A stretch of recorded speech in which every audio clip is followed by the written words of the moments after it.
So hello, everyone. Welcome. We are so happy to be able to have everyone come join us today and those who will be viewing us later.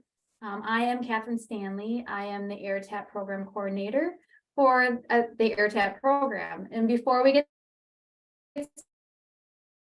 started, I want to review who we are, what we do, and how we serve our community here. So again, welcome. This session is a part of our winter webinar series. This webinar series is sponsored by MnDOT's Office of Aeronautics and administered by the Airport Technical Assistance Program, also known as AirTAP. We are located at the Center for Transportation Studies at the University of Minnesota. So AirTAP, we began in 2000. It was the first of its kind in the nation. We offer practical yet specialized training and resources across the state for those who operate, maintain, and administer Minnesota's public use airports. Minnesota's general aviation personnel across the state have had access to targeted information and training to reduce costs and improve the safety, quality, and the overall efficiency of airport operations. AirTAP also helps airport staff build a community network for exchanging best practices and learning from one another. AirTAP has four major service areas. One is education training. In addition to the webinars we've been providing throughout the year, we also help with the airport conference that's held every April. We provide technical assistance. We have access to experts for locals, and also we provide many of resources on our website and in printed materials. As I mentioned before, this is part of our winter webinar series. We have 3 more coming up. We have one next week. It's through with MnDOT. It's introduction to no lead fuels to general aviation. And then we have 2 more in February, one with the FAA on improving communication prior to construction on airfields. And then the week following on February 16th is airport reimbursements with MnDOT. All these sessions are being recorded and will be uploaded on our website. And with that, one more page, one more slide. If you are new to Zoom, along the bottom of your screen is a black ribbon. All the way on the left-hand side is the mute button. Feel free to unmute if you want to ask questions with Carlos. Otherwise, you can keep it muted. Again, if you want to show your video, you can. If not, you can also keep that video muted or your video hidden. You can see everyone who's in the meeting. If you want to enter your questions in chat, I encourage you to do that throughout the presentation. Share screen is enabled for everyone, but you won't have to touch that. And then again, and with that, I am going to turn it over to our presenter today is Carlos Fields with the FAA. Okay, good morning, everyone. Thank you very much, Catherine. As she mentioned, my name is Carlos Fields. I am the Buy American lead for the FAA's Office of Airports. And just to kind of situate you properly, the FAA does do straight acquisitions, but not in the Office of Airports. All of our work is to support our airport development program, which are done under procurement. And that's what I'll be talking about today. I'm going to share my screen and we'll get us started here.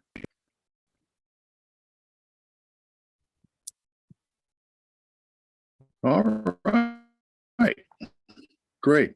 If you can see my screen, you can use one of your reactions there to give me a thumbs up or wave, or you can just say, hey, we see you, Carlos. Yep, you're good, Carlos. Okay, thank you very much. Okay.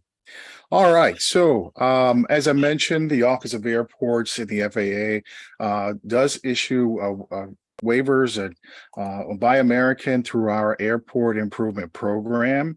And that's where the bulk of what waivers that the FAA does. The Office of Airports issues approximately anywhere from 1,500 to 25, maybe sometimes even 3,000, depends on the number of programs of grants per year for airport improvement projects. The larger portion of those involve some sort of use, permanent use of steel manufactured goods or other projects that are permanently affixed to the airport, which are not made of 100% domestic material. And so as we get into this, so we have had our footing in this area for quite some time. And I'm going to get and cover a few slides that will help you understand where we are presently, what guides our implementation of domestic preferences, and our now inclusion of the BABA, Build American, Buy American requirement passed under the Infrastructure and Investment and Jobs Act. Okay, as I mentioned, I'm going to give you a little background to where we are currently today in the FAA, and also what changes based upon BABA. That's a big question for folks and stakeholders in our addressing our programs. And we want to know what doesn't change. In discovering what doesn't change and what does change, we're going to kind of go through what's directing our inclusion of the BABA into FAA and how we do that in FAA. We're a bit unique from the other modes in DOT, and I'll talk about how that works for us and how we implement these provisions. We're going to cover some of the programming or implementation changes that we've had to do in our processing, our forms, to update that to what the requirements are now calling for. And I'll walk you through some of that process, and so you see what it's like, and more intricately as you may be submitting yourself or know of an airport sponsor who is looking for a project. Throughout the presentation, you may ask questions. There may be, if you ask a question that's going to be covered a little later, I'll say it's going to be covered a little later, but also feel free to use the chat. And if I don't get to your question today, I will follow up with your question. You can always email me at the email I'm going to give you towards the end of our presentation. Okay, with that, we'll get started. Let's talk about where we are. Our existing statutes and executive orders. Conceptually, what I want to also help you understand is that the FAA is authorized to issue projects that are congressionally authorized. Congress tells us which projects we can actually do. This is a little bit different. In each agency that operates within DOT or across the federal government has its own set of authorizations that allows it to do. So all of the work presentation material, some places that it's worth noting what other agencies are allowed to do. Our preferences, meaning that the Buy American Act has a unique preference to the congressionally authorized projects that FAA does. Our preference is at 49 USC section 50101, and essentially it says before you give out any money, we got to make sure that the projects have 100% domestic steel or manufactured goods. And that's largely, again, because our preference is a preference associated with the projects that we are authorized to do. Generally, we have 4 waivers, which we'll discuss here in just a moment. The second footing of our platform on Buy American is based on our reauthorization. For those of you who are not aware of this, the FAA, like other federal agencies, goes through a reauthorization so many other cyclical years. For us, between 4 and 5 years, we'll get a reauthorization bill, and that bill outlines some policy adjustments or some practices we need to incorporate because new statute has been passed. Our last one, which we're currently operating on, is the reauthorization of 2018 under section 167 says, hey, you got to make all waivers available to the public. You got to be able to give them public comment. The Mr. and Mrs. America wants to know what you're doing. This is all a part of the transparency movement within the federal government over the last 20 years. We also have to make a report to Congress. And so those are requirements that we have to comply with now. The third is executive order or policy. This policy most recently affected us was the 2021 Executive Order 14005. That policy outlines another wave, I would say about the third wave of efforts to maximize the use of goods, products, and materials produced in the United States. It, of course, revoked a few sections of previous executive orders not made under this administration, and also established a Made in America office within the Office of Management and Budget. And one of the unique provisions was that it provided and encouraged agencies to conduct something called supplier scouting. We do that through organization within Commerce called the Manufacturing Extension Partnership. So that's where we're currently sitting prior to the passing of the Infrastructure Investment and Jobs Act in 2021. I'm going to visit real quickly just to remind you of the 4 waivers that are available under FAA currently, and that's a public interest waiver, a insufficient quantity or quality of domestic material goods, that's also called a non-availability waiver. The Type 3 waiver, which is listed here, is when the cost of the components and subcomponents of a project are more than 60% sourced in the United States, and final assembly, where the manufacturing process takes place here in the US. So 2 parts for that Type 3. The 4th waiver offered under our office includes when domestic material of the project is more than 25% greater than the total percentage of project costs.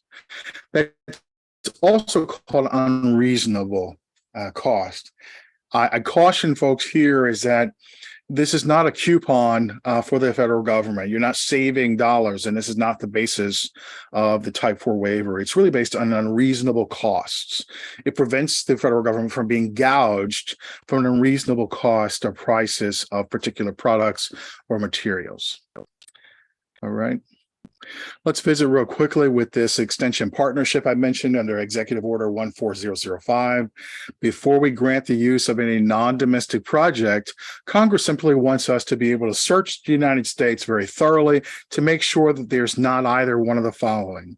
Either you have a manufacturer who does make a product that is wholly of a domestic source, or you have a manufacturer who actually can come close to manufacturing a domestically sourced product, a greater percentage probably, who's willing to maybe make a manufacturing or business relationship or business benefited deal to minor changes in the manufacturing process to meet the need. The third thing it will tell us is whether there's no one in the United States who actually makes it. So there's a strong effort from, as you can see outlined in the 3 provisions. The FAA provision was a statute authorized in 1994. You've had from then, the FAA has been rolling through with other provisions, all to increase this domestic preference. Congress is simply saying we can give the money, but we want to make sure it's invested in American materials. Americans are being employed in the manufacturing process instead of coming across the border. As I'll add here that all federal agencies are having to submit to this or some form thereof under the provisions of their existing acts, if there be any. So now let's talk about it. November 21 comes out the Infrastructure Investment and Jobs Act, and in it is contained this BABA, Build American, Buy American requirement. The act simply strengthens the Made in America laws and bolsters America's industrial base. The act affirms, consistent with the Executive Order 14005, that all of domestic materials can be made here in the U.S. and with the help of American workers. The act statutorily provides Made in America Office, okay, under which works under OMB, and they act as the enforcing office to oversee the implementation of domestic preferences across the nation. Okay. So since the beginning, and I'll this is a little tidbit, it's not on the slide, the Buy American Act in itself was established in 1933. And the idea then was to put Americans back to work, get them jobs so they can have some money to take home and put our American industries to work. So this, you can see since that time, every iteration of domestic preferences has rolled into where we are today. Okay. So how does this fit with the FAA? How does this work? And the FAA is the big question at hand. Okay. So for the FAA, as I said, we're kind of a unique organization in that, one, we have already the strictest and highest domestic preference requirement. Essentially, it says 100%. We require everything on our airport to be 100% domestically sourced. And so most of our projects are not. Okay. So if we're not able to do that, or your project is not, or your product is not, then it's likely you're going to need a waiver. Okay. And so it applies to all of our federally funded projects. Again, any money that Congress authorized that we distribute through one of our programs here, whether it be Airport Improvement Program, the Bipartisan Infrastructure Law, CARES, COVID, any federal dollars must be applied to in a manner in which there's a domestic preference being applied. So for FAA, it applies to all of our eligible projects. And now I want to point that out, this eligible projects. The FAA's eligible project is outlined in our Airport Improvement Handbook. And that is also on our website. It identifies what projects are eligible. Okay. So eligible projects that result in a permanent, not temporary, we're only dealing with permanent items that include iron, steel, construction materials, or manufactured goods. It applies to all our subawardees. So if many of you are aware, the FAA operates a subaward program called the State Block Grant Program, under which non-primary airports can and elect to work through their state agencies to receive funds from that state agency that have received an award from the FAA, instead of getting money directly from the FAA.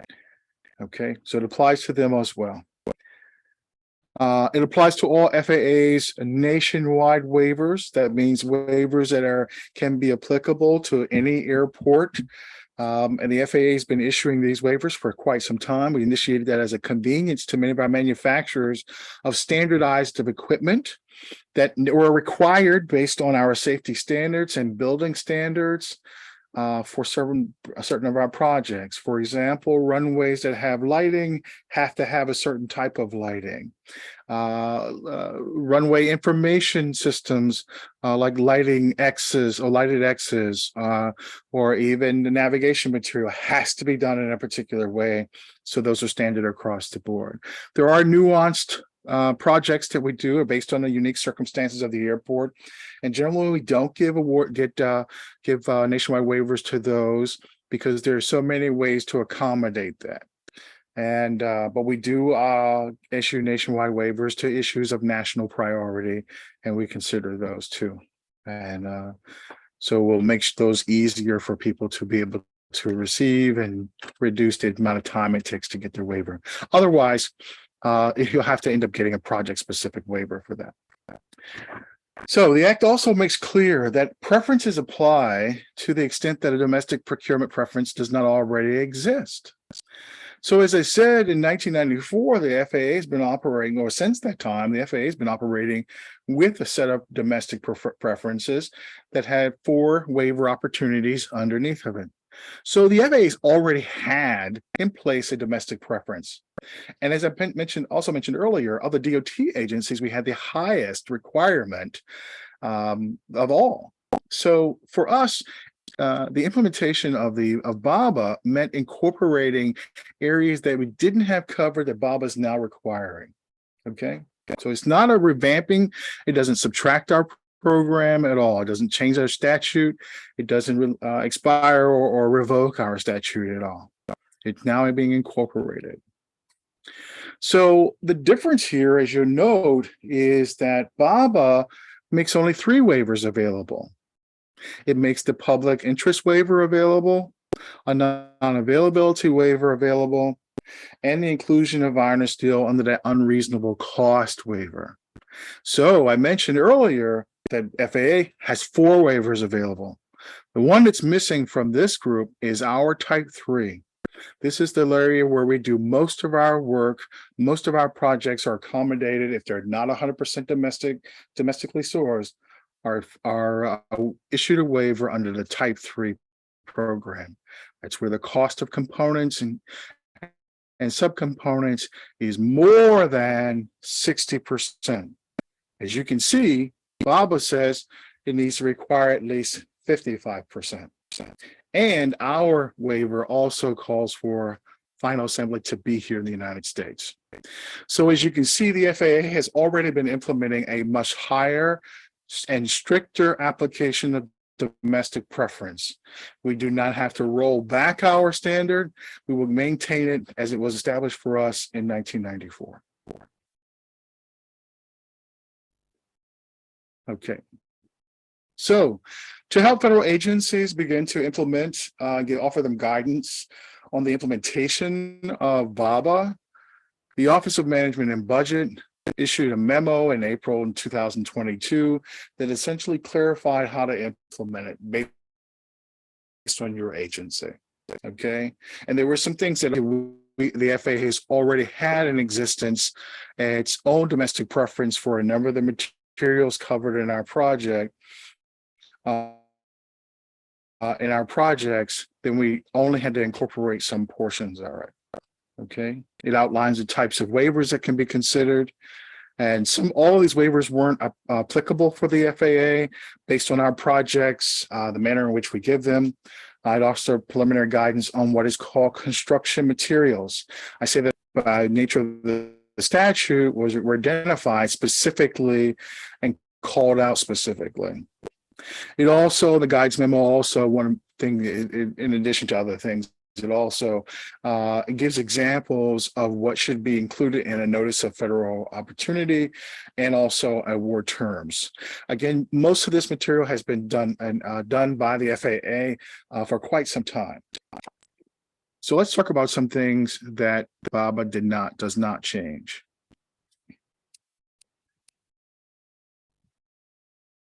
Okay, it does not change essentially our existing statutes under section 50101. It expands them a little bit to iron, because we didn't usually call it iron. We used to call it just steel, but it expands that to iron now. We don't typically see projects that have iron listed as one of the manufactured materials or being a part of our projects, but who knows, we might. What doesn't change is our more than 60% content requirement. We don't have to roll that back. Quite frankly, it's our position that maybe others should move theirs up, but I don't know the origins of that. Our more than 60% requirement for construction materials, if it's a manufactured good or used in an AIP funded facility or equipment. Not all of the construction materials, and we'll see that in just a moment, actually are pertinent to the FAA by themselves, and largely because, as I mentioned earlier previously, the FAA's projects are congressionally authorized. They're defined in our statute. And so if it's not there in the statute, we couldn't issue an award anyway. It's not eligible. And as I mentioned, we can only give waivers to items that are eligible parts of our projects. Okay, so for example, you'll see later, and I'll apply this, a single piece of material is not an eligible project for the FAA. We could not give it an award. We wouldn't be given a waiver to that. And we'll talk a little bit more about that. What it does not change also is the existence of this determination, this public comment period that we have to post, and that's already due to our Reauthorization Act. Doesn't go back and change that. We're just waiting for the new reauthorization. If the reauthorization does not change it when it comes out, we'll continue in that same process because that's statute now under our reauthorization. And it does not change our requirement to annually report to Congress on the types of waivers we issue. Okay.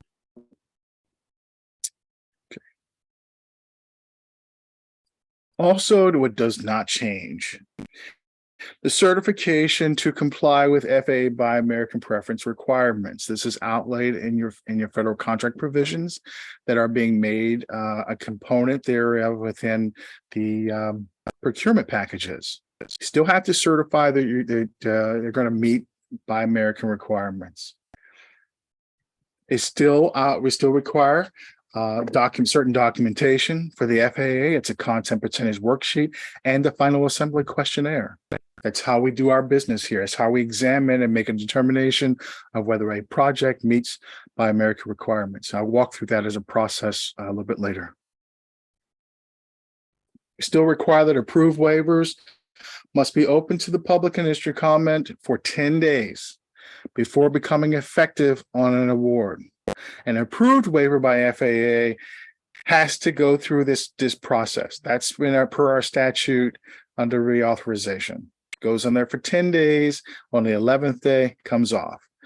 Public comments that come in to the FAA have been very small in number. Since we've implemented this in about 2018, I've received a total of 3 comments, and all of them were by the authors mistakes. I didn't mean to, it was an error. This is not a place to do procurement protests. It's just a matter of comment. We don't see much of anything coming in this area. It does not change the fact that project-specific waivers expire at the conclusion of the project. This is one of the targeted specific work that we do. All of our work is very specific to each project. The FAA continues to issue nationwide waivers. We will continue doing that. And I also want to put in there just a tidbit of information that made in the United States does not mean it meets Buy American requirements. Unfortunately, this is being offered sometimes as cliche. And manufacturers or contractors may identify. I've had manufacturer contractors say to me, hey, there's a sticker on this that says it's made in the United States. The true examination of whether it meets Buy American requirements can only be done by the FAA. So we'd have to invite you to fill out one of our forms to make sure. And you can do that. You can say, hey, I'd like to just go ahead and fill out a form, see if this is right. Is it actually meeting Buy American requirements? I know it says made in the USA on there. But other industries and sometimes either other agencies previously have allowed some portion of a project to be combined with another portion and that be determined as made in the United States. But made in the United States does not necessarily mean it meets Buy American. Here's what does change under BABA. You now need a justification for the use of any non-U.S. portion of iron or structural steel. And in the FAA statute, we do mention the word steel, and that's reference to structural steel. That's the body or the framework of a building, a terminal rehab, a hangar building. That's not the amount of steel in a snow removal piece of equipment. We're talking about structural steel here. That has to be 100%. All our nationwide waivers, also called general applicability, but they're project or product specific, mostly product specific general applicability waivers. Now they must be renewed every 5 years. The Office of Management and Budget gave us a guidance rule that said if your nationwide waiver was issued prior to the passing of the act in November 15, 2021, it's expired. And they'll have to renew that application by submitting new documents. Now, the product still remains available for use, but instead of using a nationwide waiver, the applicant must actually go to the contractor or go to the manufacturer and say, hey, I'd like to use that product. I need to have a few numbers for the cost of the material and include it on their application. Meanwhile, they can request those nationwide waivers back through headquarters, and I'm the person in contact for doing that. Once that's we can resolve that and complete the application and it's approved, it goes through the same process. It gets posted to our website, and then actually it can be used. It'll be posted on our website as an effective waiver. We also now have some expanded reporting. As I mentioned, we do have to annually report to Congress. But now there's a requirement to identify the origin, the source country of origin of non-US materials. And I'll walk you through an exercise a little bit later about how we do that. And of course, as I mentioned, the new preferences will apply to both iron and steel manufactured goods and includes this construction of materials where it's applicable. We'll talk a little bit more about how that actually works. Construction materials. The new statute identifies construction materials as certain items. For the most part, what we're talking about in this is here in our presentation in non-ferrous metals, PVC, glass, lumber, drywall. As I mentioned, the FAA does not issue projects that are eligible for just these items. Some agencies actually do, but not the FAA. So how do we deal with this is based on an allowance inside of the act, the legislation that allows us to identify and clarify what they mean by construction materials. Anytime the construction material singularly by itself is actually consists of two or more of the listed materials on this list, or combined with another material that's not on this list. It should be treated as a manufactured good instead of a construction material. So the example here is a very simple example. It's that glass by itself is a construction material. But when manufactured with a frame and with a nice lock and safety lock and different panes and all the different types of windows, it becomes a manufactured good. And this, in fact, is the area where the FAA already implements and it provides oversight through its domestic preference process in our cost calculations on the product content percentage worksheet. Construction material plus a construction material equals a manufactured good. So largely, the FAA is already covering this domestic preference for construction materials in our existing process. So not much of a change for the FAA. Let's show you what that looks like. The new construction material preference says construction material is largely consumed under our type 3.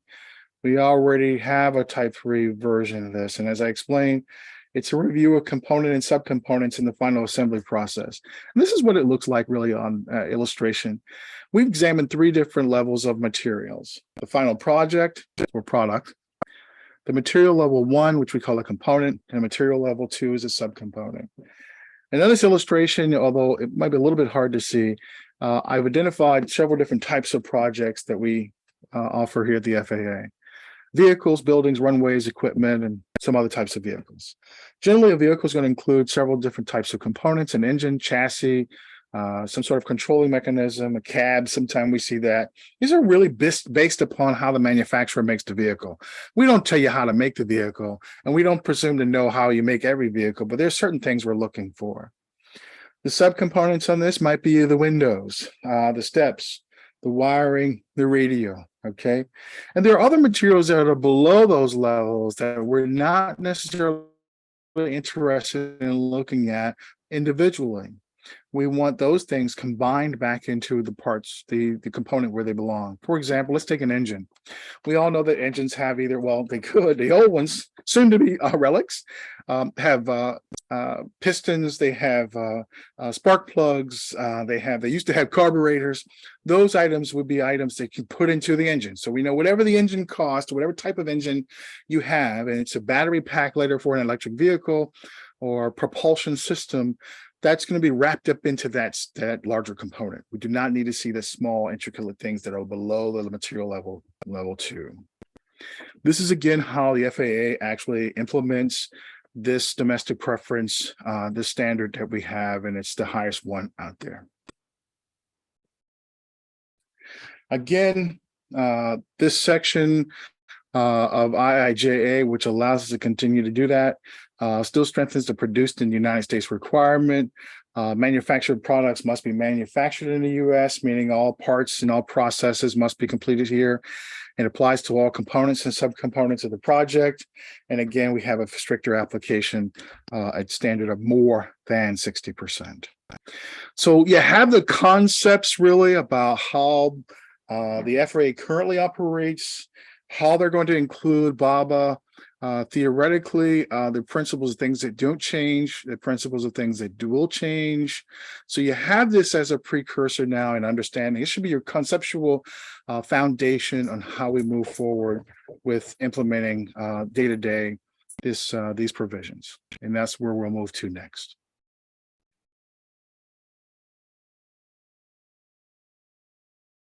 Okay. So the illustration you see on the screen is our AIP handbook directed waiver project process.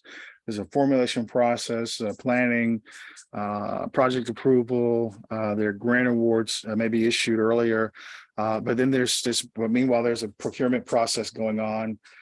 We go down all the way to submitting a Buy American waiver application. So in your procurement phase, where the first place is going to be evident that these changes are being applied, and that's going to be in an expanded federal set of federal contract provisions. So recently, the FAA has published the updated and expanded contract provisions, And those for the Buy American program you're going to see an expansion from the sources of where the Buy American domestic preference will be derived. Section 501, of course, we've already seen that. The executive order, we talked about that, and we talked about the statute itself, BABA. It will also now describe the applicability of the statute to eligible projects. That it says what I've already communicated to you today. It'll apply to all the projects that we're implement that are federally funded. It also now includes some direction on what the requirement of the documentation you needed. It will explain very clearly you need a worksheet and you need a final assembly questionnaire. It also now includes a notation about confidentiality. And I want to say something about this in particular. The Federal Freedom of Information Act, exemption number 4, allows the federal government to keep private any material, trust information or trade information, secrets used to submit it to the FAA. We will not be disclosing that information. Should a manufacturer decide to send you that information itself, that's proprietary information. And we've done made an adjustment both in the collection of material, but also our reporting out or notification to you about whether the waiver has been accepted or not. If a manufacturer who you're working with at your airport wants to avoid giving out information, and quite frankly, we've had difficulty with this. We've had manufacturers say, I don't want to give it to anybody else. I will not submit it because I don't know where my information is going. So we made these adjustments, not only stamping our documents with the information is confidential, but we also made procedural changes within the FAA to ensure that too. So if they feel uncomfortable with that, they can simply send that information directly to the FAA. We will notify all the parties involved of whether the product or project meets Buy American. We will do that in a summary statement and a very generic statement, retaining the details as to not give out that information. Okay, so we can communicate that. It should not be an issue, and we don't want it to be an obstacle to getting as much domestic involvement as we can. Okay. We have talked, we have included a request of that 15 days after the responsive bidder is identified, they should be communicating with our office. Okay, doesn't mean they have to have already the waiver done, but they can be talking to our office. In some cases, you have different design methodologies. We need to have had it securely a signature that certifies that you will comply. We talk about the notice of determination process, which is posting onto our website, the approved waiver. Once that approved waiver sits there for 10 days, without any reason for us to re-examine the waiver for public comment, it becomes effective. You can take it, say, hey, look, now I want my reimbursement back, okay? And it also, again, collects a signature for certification. Sign this to certify to affirm to you and to the FAA that they are going to comply with the FAA requirements here in federal contract provisions. Okay, so with that, we move forward to what are we're looking at? What possibilities are there?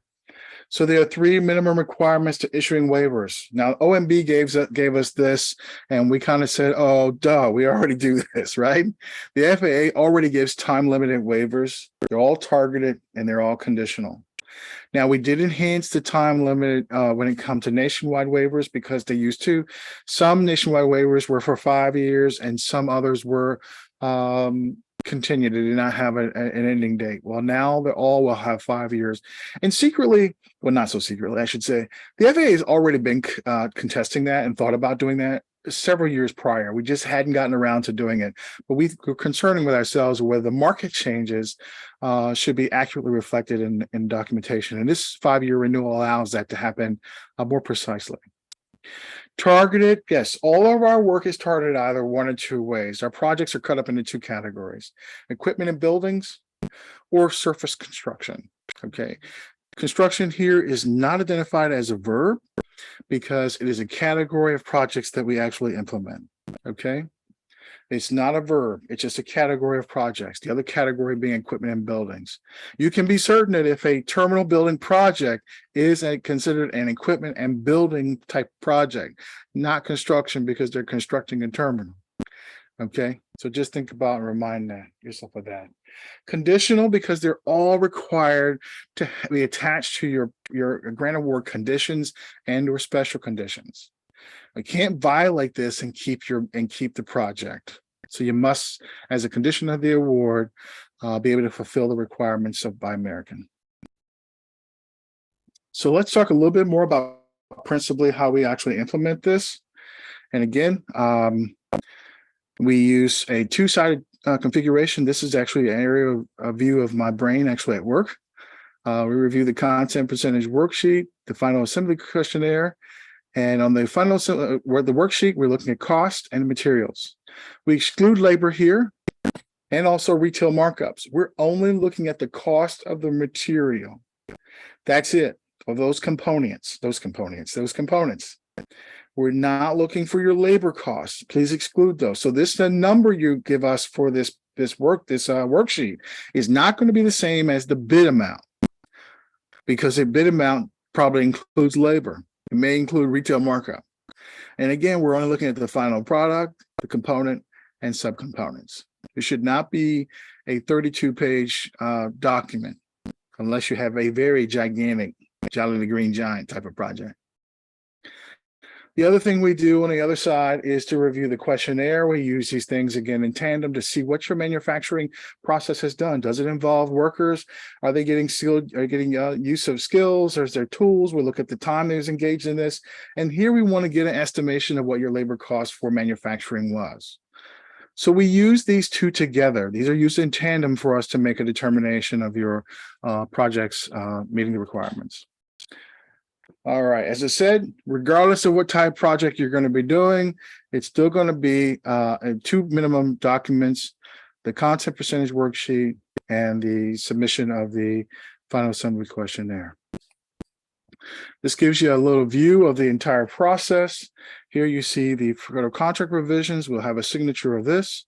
We'll see your two documents that you've submitted to us. They have been updated and they're being updated. We're finishing up those up really quickly to get those in. They now include directions on those that you didn't have before. There's a few other spots that I need to run over with you. Our approval letter is a little bit more formalized, but it doesn't provide you any additional proprietary information, and then it's posted to our website. Let's take a look real quickly at an example of what a worksheet might look like. For the FAA, this identifies all of the components and subcomponents. Here's our levels we'll request. We request our part number, item, and its unit of measure. We look at the U.S. material and the non-U.S. material. And the new provision requires us to add on this last column is the country of origin for materials that are not U.S. If you dig into this a little bit deeper, you'll find that we've broken this out into two parts.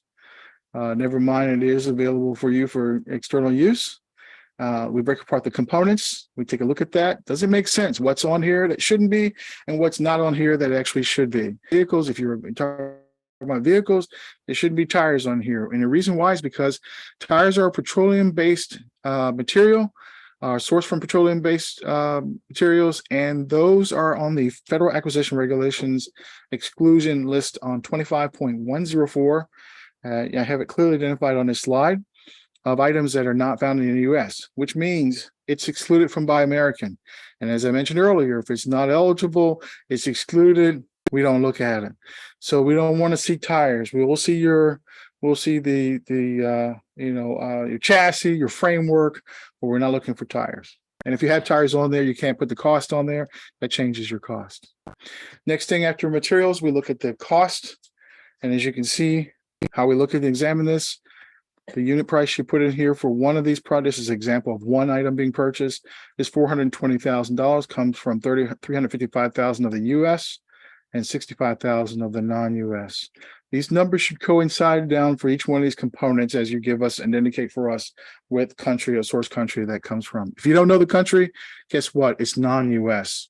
It's okay if you don't know the country, but we're asking for any location of any non-U.S. material. Okay. This is going to change a little bit. All of our configurations are changing a little bit for our forms. It gives us the opportunity to make the form even better for you, user-friendly for anybody who uses it. As I said earlier, we're giving you instructions here now how to actually complete the form. Previously, there hadn't been any submitted. So I came up with directions based on the years of answering questions about how to put this form together. The form is going to now provide a profile sheet that allows you to put obviously the applicant information here. We're adding a little line here requesting whether the applicant is identifying themselves as a contractor, a manufacturer, or supplier. That's important for us as we begin to understand who the parties are involved with waivers. There's an indication of where costs are involved here, the total material cost, links it to the project here. This is incredible for us to help us link each one of the waivers to the actual award for our usability inside of FAA. This last section here on this profile sheet actually accounts for the BABA requirements. And it simply asks you to indicate whether there is some non-US portion of domestic steel, of the steel, the structural steel or iron. And here you're just indicating a yes or no. And you're going to identify the cost of that and then the cost percentage of that, of the eligible project. The same thing for the iron. My legal team has asked me to continue to include this, although this probably never going to be used for us right now. We don't have conceivable projects, but we may in the future. And it could come to us in reauthorization. But for right now, if you have any of this work, is going to be done here. Now, if you don't use domestic material, you're going to have to tell us why. And that's where this next section comes in. I'm sorry, there's a justification for the use of non-US materials. Now, here's where you might say, hey, look, we did everything we can. We tried to find it. We even went to the Manufacturing Extension Partnership. They affirmed for us it wasn't here. You submit that right along with this and you say, hey, look, FAA, we tried.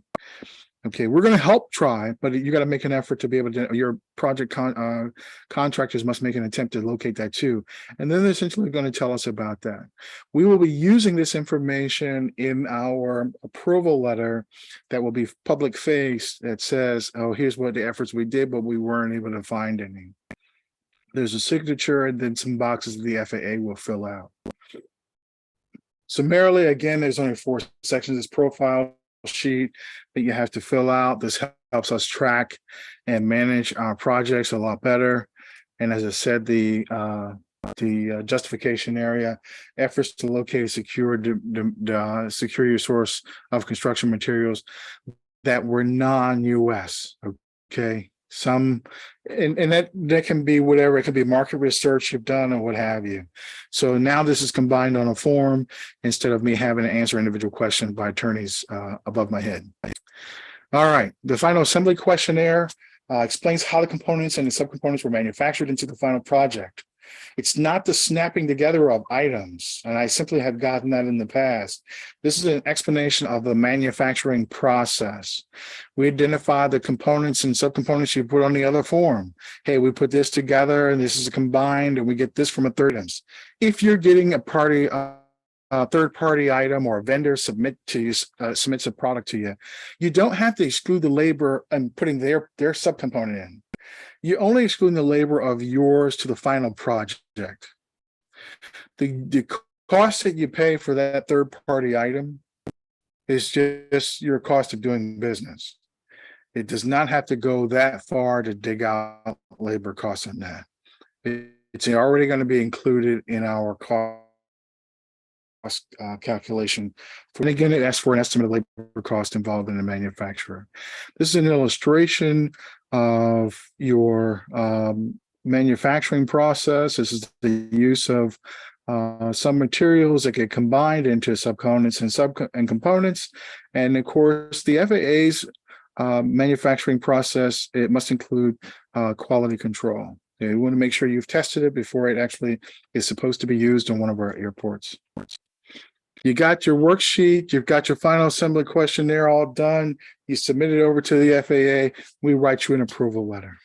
It just simply affirms that the project meets the FAA's Buy American preference and does not provide any proprietary information. This is an illustration of our Buy American determination process. As I mentioned here, we issue the approval letter, the determination. We notify you with that approval letter. We publish it to our internal website. It sits there for 10 days. On the 11th day, it can be used by sponsor as an effective waiver.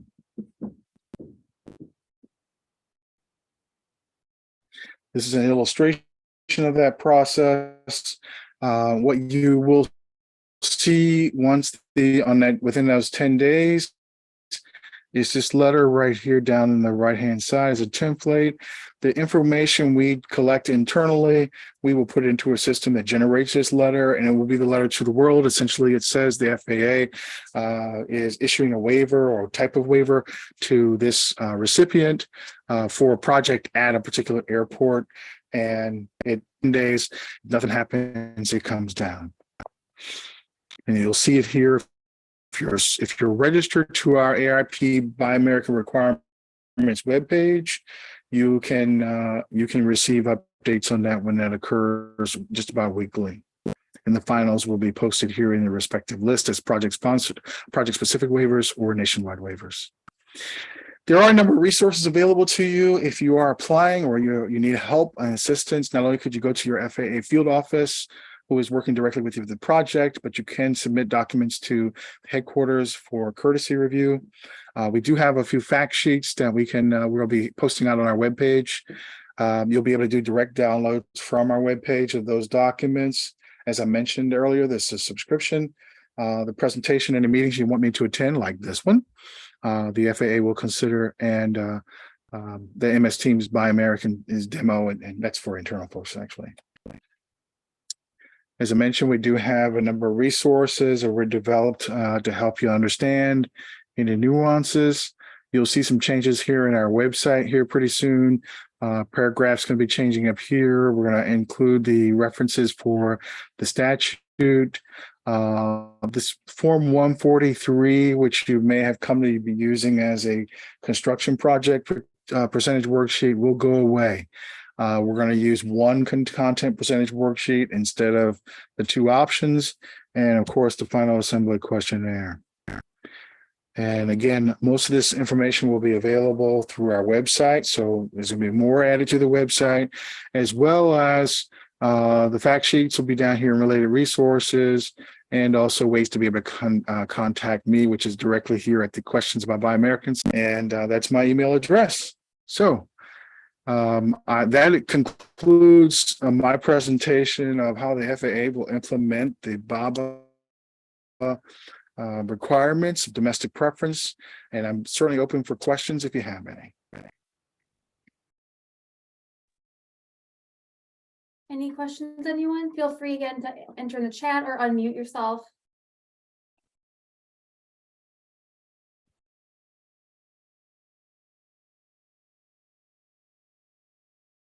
Otherwise, you have Carlos's email.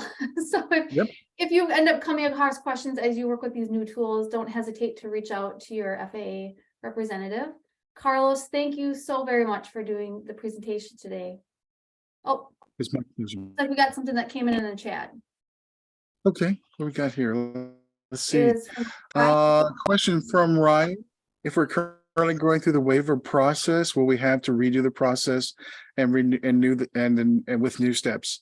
No, you will not have to. You're doing a process right now that's approvable. The updates will be through worksheets that we're designing. Once those are approved, they have to be approved by OMB, or at least a draft does. And then we can start implementing that. You'll see that wholesale change on our website. So anyone that comes after we post those new forms will follow that new form process. But it's easier. It is easier. Good question, though, Ryan. Thank you. Any other last questions, stragglers?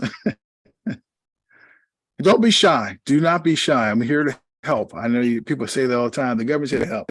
I am here to help. I'm very helpful. I try to be and want your projects to be successful. Okay.